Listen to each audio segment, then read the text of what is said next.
Building credit score in the lower ranks.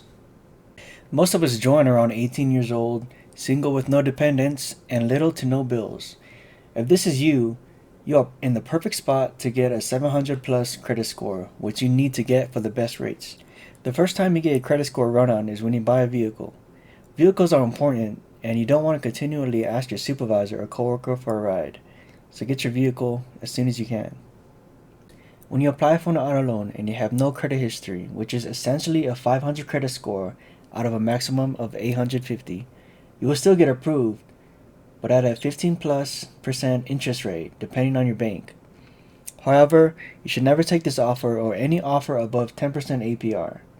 For me, I would only accept an interest rate or APR between 5% and 10% if you have absolutely no credit score.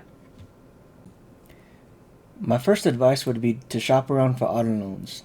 Take me for example. I went to Navy Federal with no credit score, and they came back to me and said, "Congratulations, you're approved," at a 15.6% APR.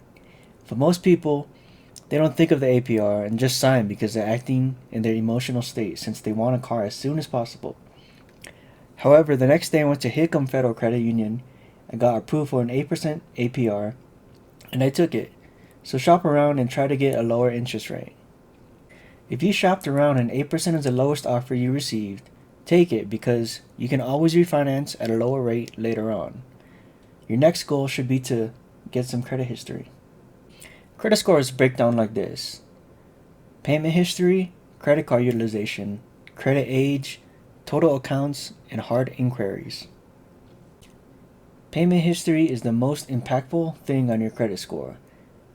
The best thing to do is to pay everything on time 100% of the time, no excuses. At 99% and 100% payment history, you will get the highest rating, which accounts for 35% of your credit score.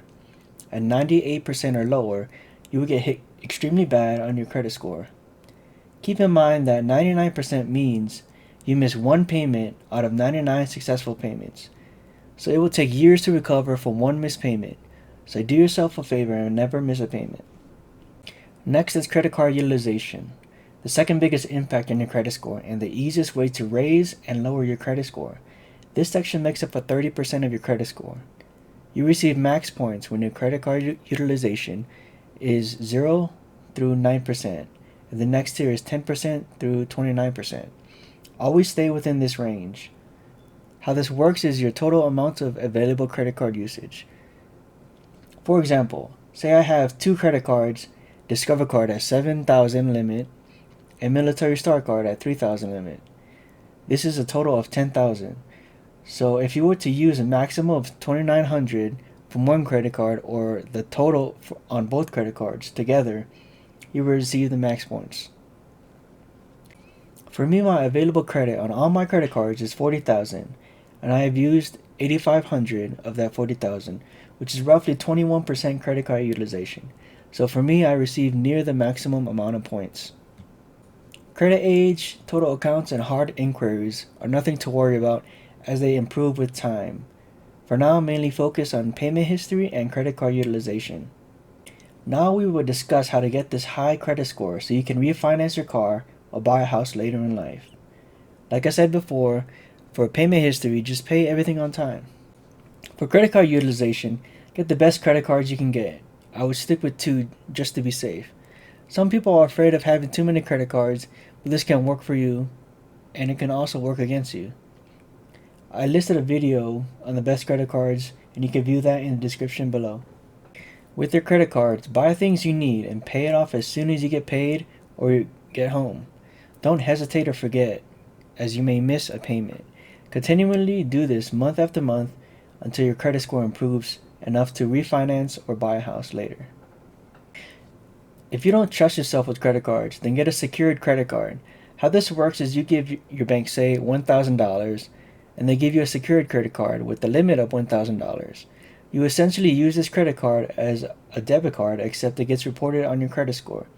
This is very good if you have kids and want to help them out and improve their credit score in the beginning stages of their life, with little to no risk, since you are borrowing against the money you already gave the bank.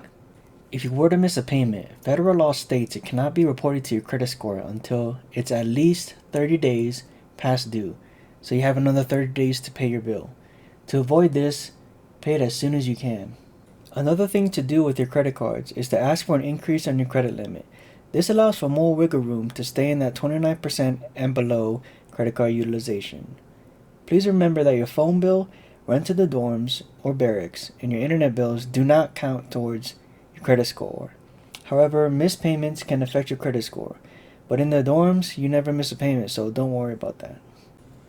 To recap, pay all your bills on time, all the time. Get 1 to 2 credit cards, use them, and pay it off as soon as possible.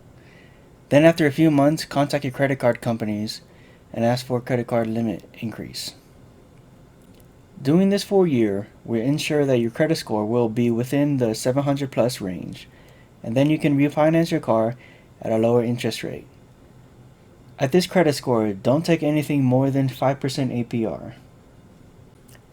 And there you have it, how to build your credit score in the low ranks of the military.